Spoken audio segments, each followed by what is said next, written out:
በስመ አብ ወወልድ ወመንፈስ ቅዱስ አሐዱ አምላክ አሜን። ስሙ የተቀደሰና የተፈራ ነው። የጥበብ መጀመሪያ እግዚአብሔርን መፍራት ነው። ለሚያደርጓትም ሁሉ በጎ ማስተዋል አላቸው። እግዚአብሔርን የምትወዱ እግዚአብሔር የሚወዳችሁ የቅዱስ አማኑኤል ቤተሰቦች በጌታዬ በኢየሱስ ክርስቶስ ፍጹም ሰላም የአክብሮት ሰላምታዬን እያቀረብኩላችሁ ወደ ዕለቱ ትምህርታችን በአዲስ ርዕስ እንገባለን። የዕለቱ ትምህርታችን ርዕስ የሚሆነው አንቺ ሴት ከአንቺ ጋር ምን አለኝ በሚለው ጥያቄያዊ ርዕስ በዮሐንስ ወንጌል ምዕራፍ 2 ቁጥር 4 ላይ በተመዘገበው ታላቅ የቅዱስ ወንጌል ትምህርት ነው። ከዚህ አስቀድመን እንኳን ለ2018 ዓመተ ምህረት ለግንቦት 1 ቀን የእመቤታችን የልደቷን ቀን የምናስብበት በመሆኑ ዋዜማው ላይ አደረሳችሁ አደረሰ። በቅድሚያ ከቅዱስ ወንጌል የምናነበው የዮሐንስ ወንጌል ምዕራፍ 2 ከቁጥር 1 እስከ ቁጥር 11 ላይ ያለውን ይሆናል። የጌታችን መድኃኒታችን ኢየሱስ ክርስቶስ ቅዱስ ወንጌል ሐዋርያውና አገልጋዩ ቅዱስ ዮሐንስ እንደጻፈው የዮሐንስ ወንጌል ምዕራፍ 2 ከቁጥር 1 እስከ ቁጥር 11። በሦስተኛውም ቀን በገሊላ ቃና ሰርግ ነበረ። የኢየሱስም እናት በዚያ ነበረች። ኢየሱስም ደግሞ ደቀ መዛሙርቱም ወደ ሰርጉ ታደሙ። የወይን ጠጅም ባለቀ ጊዜ የኢየሱስ እናት የወይን ጠጅ እኮ የላቸውም አለችው። ኢየሱስም አንቺ ሴት ከአንቺ ጋር ምን አለኝ? ጊዜ ገና አልደረሰም አላት። እናቱም ለአገልጋዮቹ የሚላችሁን ሁሉ አድርጉ አለቻቸው። አይሁድም እንደሚያደርጉት የማንጻት ልማድ 6 የድንጋይ ጋኖች በዚያ ተቀምጠው ነበር። እያንዳንዳቸውም 2 ወይም 3 እንስራ ይይዙ ነበር። ኢየሱስም ጋኖቹን ውሃ ሙሏቸው አላቸው። እስካፋቸውም ሞሏቸው። አሁን ቀድታችሁ ለአሳዳሪው ስጡት አላቸው። ሰጡትም። አሳዳሪውም የወይን ጠጅ የሆነውን ውሃ በቀመሰ ጊዜ ከወዴት እንደመጣ አላወቀም። ውሃውን የቀዱት አገልጋዮች ግን ያውቁ ነበር። አሳዳሪው ሙሽራውን ጠርቶ ሰው ሁሉ አስቀድሞ መልካሙን የወይን ጠጅ ያቀርባል፣ ከሰከሩም በኋላ መናኛውን፣ አንተስ መልካሙን የወይን ጠጅ እስካሁን አቆይተሃል አለው። ኢየሱስ ይህን የምልክቶች መጀመሪያ በገሊላ ቃና አደረገ፣ ክብሩንም ገለጠ። ደቀ መዛሙርቱም በእርሱ አመኑ። ቃሌ ከሚያልፍ ሰማይና ምድር ቢያልፍ ይቀላል አለ ጌታ ለደቀ መዛሙርቱ። ይህን የቅዱስ ወንጌል ትምህርት አንድ ባንድ ከማየታችን በፊት አስቀድመን ስለ እመቤታችን በቅዱስ ወንጌል የተመዘገቡትን ትምህርቶች ባጭሩ እዚያው ቅዱስ ዮሐንስ ላይ ያሉትን ለመግለጥ እሞክራለሁ። የዮሐንስ ወንጌል ምዕራፍ 1 ከቁጥር 1 እስከ 2 በመጀመሪያው ቃል ነበር፣ ቃልም በእግዚአብሔር ዘንድ ነበረ፣ ቃልም እግዚአብሔር ነበረ ነው ያለው። ይሄ ነው። ቃልም እግዚአብሔር ነበረ። ቀድሞ የነበረው አምላክ እግዚአብሔር፣ መጀመሪያና መጨረሻ የሌለው አምላክ እግዚአብሔር፣ በእግዚአብሔር ዘንድ ነበር፣ በእግዚአብሔር አብ በእግዚአብሔር መንፈስ ቅዱስ ልብ ሆኖ ሕይወት ሆኖ ይኖር ነበር። ቃል ሆኖ እርሱ በእግዚአብሔር ልብ በእግዚአብሔር መንፈስ ቅዱስ ሕይወት፣ ያ ቃል እግዚአብሔር መነጋገሪያ ሆኖ ነበር አለ። ቁጥር 14 ላይ ምን አለ? ቃልም ሥጋ ሆነ ጸጋንና እውነትንም ተመልቶ በእኛ አደረ ነው ያለው። እኛን የምትወክል ማን ናት? እመቤታችን ቅድስት ድንግል ማርያም ናት። ይሄንን ነው ቅዱስ ዮሐንስ የገለጠልን። ይሄንን ነው ማወቅ ያለብን በመጀመሪያ ክብሯን። የዮሐንስ ወንጌል ምዕራፍ 19 ቁጥር 25 26 ላይ ቅዱስ ዮሐንስና እመቤታችን መቼም ተለያይተው አያውቁም። እንዲህ ይላል፣ ነገር ግን በኢየሱስ ክርስቶስ አጠገብ እናቱ የእናቱም እህት የቀለዮጳም ሚስት ማርያም መግደላዊት ማርያም መግደላዊትም ቆመው ነበር። ኢየሱስም እናቱን ይወደው የነበረውንም ደቀ መዝሙር ባጠገቡ ቆሞ ባየ ጊዜ እናቱን አንቺ ሴት እነሆ ልጅሽ አላት። ከዚህም በኋላ ደቀ መዝሙሩን እንዲህ አለው፣ እናት እነኋት አለው። ይሄ ነው በሐዋርያው ቅዱስ ዮሐንስ አማካኝነት ለሰው ልጆች ሁሉ የተሰጠች እናት ድንግል ማርያም መሆኗን የቅዱስ ወንጌሉ ትምህርት በሚገባ ያስተምረናል። ብዙ ጊዜ ተነጋግረንበታል። እመቤታችን ቅድስት ድንግል ማርያም የክቡር መስቀሉ ላይ ስጦታችን ናት። ይህንን ነው ማወቅ ያለብን። በዚህም ተጠቅሳለች። ወንጌላዊው ቅዱስ ዮሐንስና እመቤታችን መቼም ቀን ተነጣጥለው አያውቁም። እስከ ትንሣኤዋ ድረስ ተለይቷት አያውቅም። በሦስተኛውም ቀን በቃና ዘገሊላ ነበር ነው የሚለው የዮሐንስ ወንጌል ምዕራፍ 2 ቁጥር 1 ላይ።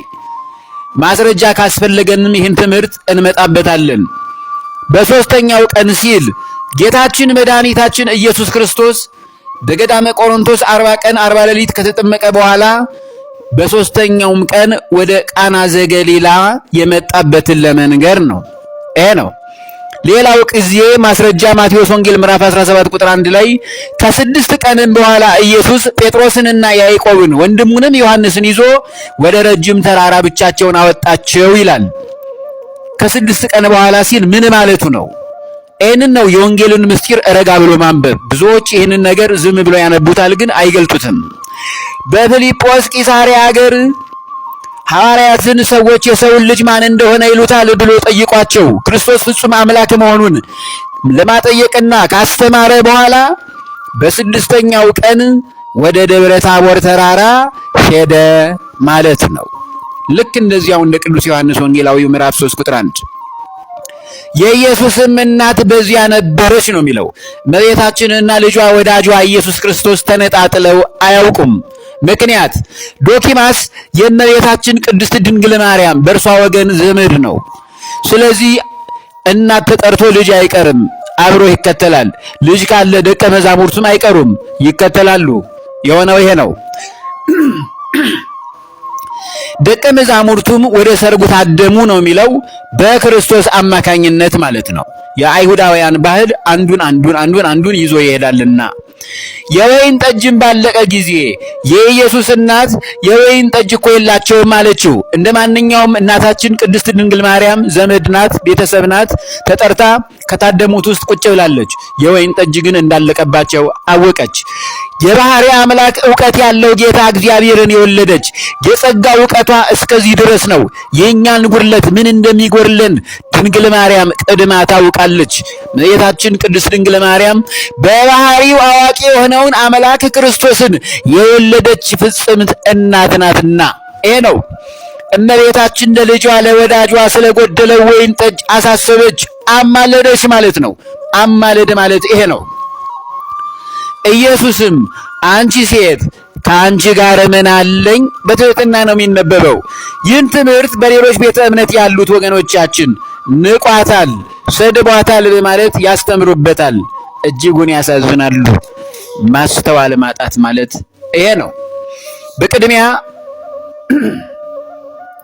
በቅድሚያ ኢየሱስ ክርስቶስ እግዚአብሔር በሊቀ ነቢያት ቅዱስ ሙሴ 10ቱ ትእዛዛትን በሁለቱ ድንጋዮች ቀርጾ ሲሰጠው አራተኛው ሕግ ኦሪት ዘጸአት ምዕራፍ 20 ቁጥር 12 ላይ ምን እንደሚነግረን እንዲህ ነው የሚለው፣ አባትህንና እናትህን አክብር፣ እግዚአብሔር አምላክህ በሚሰጥ ምድር ዕድሜህ እንዲረዝም ነው የሚለው። ሕግን ቀርጾ ለሰው ልጆች መከባበርን፣ መተዛዘንን፣ ትህትናን ያስተማረውን ፈጣሪን እናቱን እንቋታል ብሎ የክፉ መንፈስን ስድብ እንደ በቀቀን ማስተጋባት በራሱ ሞኝነትና ከቅጣትም እንደማያመልጡ ያደርጋቸዋል። መጽሐፍ ቅዱስ ይህን እውነት ነው የሚነግረን። መጽሐፍ ቅዱስ ሲነበብ በትህትና ነው መነበብ ያለበት። ሌሎች ወገኖቻችን ይህን አረፍተ ነገር ሲያነቡት በማንጓጠጥ ነው የሚያነቡት። እስቲ የቁጣውን ንባባቸውን እንየው። አንቺ ሴት ከአንቺ ጋር ምን አለኝ ብለዋታል ብለው ይናገራሉ። እንዲህ አይነበብም። ይህን የተናገረው ቃል ትሑት የሆነው አምላክ ክርስቶስ ነው። እናትህንና አባትህን አክብር ብሎ ሕግን ለሊቀ ነቢያት ቅዱስ ሙሴ ቀርጾ ለሰው ልጆች የሰጠውን አምላክ እናቱን ንቋቷል፣ ሰድባታል ለማለት በራሱ ስድብ ነው። በትህትና ስናነበው አንቺ ሴት ከአንቺ ጋር ምን አለኝ? አንቺ እናቴ ሁሉን ጠይቀሽኝ ላላደርግልሽ ምን ችግር ኖሮብኝ ነው? እሺ እፈጽምልሻለሁ የሚል የመታዘዝ ድምፅ ነው ያሰማት። አንቺ የሚለውን ቃላት በዕብራይስጥ ባህል ያክብሮት ሲሆን በኢትዮጵያ ሀገራችን ደግሞ የንቀትና የስድብ ነው። ቅድም ከቅዱስ ወንጌሉ እንዳነበብነው ማለት ነው። ምንድነው ያለው? አንቺ ሴት እነሆ ልጅሽ አላት። በክቡር መስቀል ላይ ሆኖ አንቺ ማለት በዕብራይስጥ ክብር ነው። አሁንም በዮሐንስ ወንጌል ምዕራፍ 2 ላይ ያለው አንቺ የሚለው ቃል ያክብሮት ነው። አንቺ የሚለውን ቃላት በዕብራይስጥ ባህል ያክብሮት ሲሆን በኢትዮጵያ ሀገራችን ደግሞ የንቀትና የስድብ ነው። ማስተዋል ያለብን ነገር መጽሐፍ ቅዱስ የተተረጎመው ከዕብራይስጥ ወደ ግዕዝ ቀጥሎም ወደ አማርኛ ነው። ይህንን ነው አስቀድመን መረዳት ያለብን። አንቺ ለክብር መሆኑን በማስረጃ እንመልከት። የሉቃስ ወንጌል ምዕራፍ 1 ቁጥር 28 ላይ መልአኩም ወደ እርሷ ገብቶ ደስ ይበልሽ ጸጋ የሞላብሽ ሆይ ጌታ ከአንቺ ጋር ነው፣ አንቺ ከሴቶች መካከል የተባረክሽ ነሽ አላት። ይሄ ነው የሉቃስ ወንጌል ምዕራፍ 1 ቁጥር 41 እስከ 42 ላይ ቅድስት ኤልሳቤጥም ያለችው ይህንን ነው። በኤልሳቤጥም መንፈስ ቅዱስ ሞላባት፣ በታላቅ ድምፅ ምንጮሃ እንዲህ አለች፣ አንቺ ከሴቶች መካከል የተባረክሽ ነሽ፣ የማኅፀንሽም ፍሬ የተባረከ ነው ያለችው። ጊዜ ገና አልደረሰም የሚለው ያለበት ደግሞ አንቺ ማለት ይሄንን ማስረጃ ካየን ጊዜ ገና አልደረሰም ለሚለው ደግሞ አንቺ እናቴ ያዘሽኝ የማልፈጽምልሽ ምን ምክንያት አለኝ? ከአንቺ ከእናቴ ጋር እኔ ልጅሽ የማልታዘዝበት ምን ጠብ አለኝ? ጊዜ ገና አልደረሰም፣ በጊዜው ሁሉን ያልሽኝን እፈጽምልሻለሁ ማለቱ ነው። ስለዚህም ጊዜ ገና አልደረሰም ያለው ጌታችን መድኃኒታችን ኢየሱስ ክርስቶስ የአስቆሮቱ ይሁዳ ለሽንት ወደ ውጭ ወጣ ብሎ ስለነበር ይሁዳ ሳይኖር የመጀመሪያውን ተአምር ውሃውን ወደ ወይን ጠጅ ቢቀይረው ኖሮ ጌታህን ለምን ካድኸው? ለምን ሸጥከው? ባሉት ጊዜ የመጀመሪያውን ተአምር እኔን አግልሎኝ ተአምሩን አድርጓልና በዚያ ተናድጄ ሸጥኩት የሚል ምክንያት እንዳይኖረው ይሁዳን ከሄደበት እስኪመጣ ድረስ መጠበቅ ነበረበትና ጊዜ ገና አልደረሰም አለ። ሌላው ወይን ጠጁ ሙጥጥ ብሎ ስላላለቀ ነው።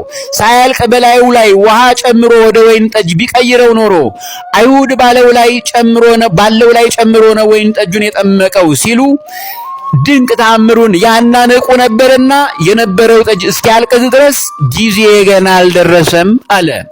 በመጨረሻም የእመቤታችን አማላጅነትን በዶኪማስ ቤት ባለው የወይን ጠጅ ማለቅ ብቻ ሳይሆን ዓለም ላይ በጠፋው ጽድቅ ምክንያት የጠፉትን ሁሉ ጽድቅ ከሰዎች ልቦና ጠፍቷልና ብላ የምታሳስብ እናት ናትና በጊዜው በሰዓቱ ዓለምን ሁሉ በክቡር መስቀሉ ላይ ራሱን መስዋዕት አድርጎ የማዳን ተግባሩን ለመግለጥ ጊዜ ገና አልደረሰም ሲል ለሚወዳትና ለሚያከብራት እናቱ በትህትና መለሰላት። ይህን ነው ማወቅ ያለብን። የቅዱስ ወንጌል ትምህርቶች ምስጢራዊ መልእክትም አላቸው። ሐሳቡ ይህ እውነተኛ ትምህርት መሆኑን የምናውቀው እመቤታችን በተናገረችው ቃል ነው። እናቱ ከዚያ በኋላ ምን አለች? ይገባባሉ እነሱ ለአገልጋዮቹ የሚላችሁን ሁሉ አድርጉ አለቻቸው። ተግባብቷል ከልጇ ጋር። ይህን ባትላቸው የሚፈጠረው ከባድ ነገር ነበር። አይሁድም እንደሚያደርጉት የማንጻት ልማድ 6 የድንጋይ ጋኖች በዚያ ተቀምጠው ነበር። እያንዳንዳቸውም 2 ወይም 3 እንስራ ይይዙ ነበር ይላል። 6 የድንጋይ ጋኖች 6ቱ ቃላተ ወንጌል ብለው ሊቃውንት ይተረጉሙታል። 6ን በ2 12ቱ ሐዋርያት፣ 6ን በ3 18፣ 12ቱ ሐዋርያት በ6ቱ ቃላተ ወንጌል የሚል ምስጢር አላቸው ቅዱሳኑ። ኢየሱስም ጋኖቹን ውሃ ሙላቸው አላቸው፣ አዘዛቸውም። ያን ጊዜ እነርሱም አደረጉት። በምን ምክንያት ቢሉ አስቀድማ እመቤታችን ለአገልጋዮቹ የሚላችሁን አድርጉ ብላ ስላስጠነቀቀቻቸው ጌታ ባዘዛቸው መሰረት 6ቱን የድንጋይ ጋኖቹን እስከ አፋቸው ውሃ ሞሏቸው። እመቤታችን ቀድማ ባታስጠነቅቃቸው ኖሮ አይሁድም በዚያ ያሉ እድምተኞችም ክርስቶስ ኢየሱስ ማን እንደሆነ የሚያውቁበት ምክንያት ባለመኖሩ ባልታዘዙለት ነበር። አሁን ቀድታችሁ ለአሳዳሪው ስጡት አለቻቸው። ሰጡትም። አሳዳሪውም የወይን ጠጅ የሆነውን ውሃ በቀመሰ ጊዜ ከወዴት እንደመጣ አላወቀም። ውሃውን የቀዱት አገልጋዮች ግን ያውቁ ነበር። አሳዳሪውም ሙሽራውን ጠርቶ ሰው ሁሉ አስቀድሞ መልካሙን የወይን ጠጅ ያቀርባል፣ ከሰከሩም በኋላ መናኛውን፣ አንተስ መልካሙን የወይን ጠጅ እስካሁን አቆይተሃል አለው። ኢየሱስ ይህን የምልክቶች መጀመሪያ አደረገ፣ ክብሩንም ገለጠ፣ ደቀ መዛሙርቱም በእርሱ አመኑ ነው የሚለው። ነው ይህን የቅዱስ ወንጌል ትምህርት በግልጽ መንገድ ከተረዳ ነው የእመቤታችን ቅድስት ድንግል ማርያም አማላጅነቷን በሚገባ የገለጠ ድንቅ ታላቅ ትምህርት ነው። ሁላችሁም ክርስቲያኖች ሆይ በማስተዋል ከመረመራችሁት በሌሎች ቤተ እምነት ያሉ ሁሉ ይህን የወንጌል ክፍል በሚያዩበት ዓይን በተንሸዋረረ ዓይን ስለሚያዩት ትክክለኛው ትርጉሙን በውል ለመረዳት ያዳግታቸዋል። አንቺ ሴት ከአንቺ ጋር ምን አለኝ የሚለውን ብሏታል በማለት ከትምህርተ ወንጌሉ አንዱን አረፍተ ነገሩን መዝዘው በማውጣት እናቱን ነቋቷል። ስለዚህም አታማልድም ይሉናል። ጌታችን መድኃኒታችን ኢየሱስ ክርስቶስ እናቱ የወይን ጠጅ እኮ የላቸውም ባለችው ጊዜ ተገቢውን መልእክት ካስተላለፈ በኋላ በእመቤታችን አሳሳቢነት 6ቱን የድንጋይ ጋኖች ውሃ የሞላባቸውን ወደ ወይን ጠጅ ለውጦ የእናቱን ጥያቄ አስታራቂነት፣ አማላጅነት የመጀመሪያውን ተአምር በማድረግ ፈጸመላት፣ አከናወነላት። እግዚአብሔር ይመስገን። እውነተኛ ትምህርቱ ይሄ ነው። አሜን። ዛሬም በዚህ ባለቀ ዘመን ተስፋ ላጡትና በሐዘንና በተስፋ መቁረጥ በከፍተኛ ችግር ውስጥ ያሉትን ወገኖቻችንን ድንግል ማርያም በአማላጅነቷ ፈጥና ትድረስላቸው። አሜን። ይሄ ነው እውነተኛ ትምህርቱ። ቁጥር 1 ትምህርታችን እዚሁ ላይ በአጠቃላይ የዕለቱ ትምህርታችንን ቁጥር 1 የለውም። ይሄ ትምህርታችንን እዚሁ ላይ እንፈጽማለን። በሚቀጥለው አዲስ ትምህርት ርዕስ እንመጣለን ማለት ነው። እግዚአብሔር ይመስገን። አሜን። ያስተማረን የመከረን ኤልሻዳይ ሁሉን የሚችል አምላክ ቅዱሳን ጌታችን መድኃኒታችን ኢየሱስ ክርስቶስ ለስም አጠራሩ ክብርና ምስጋና ለእርሱ ይሁን። አሜን። ወስብሐት ለእግዚአብሔር።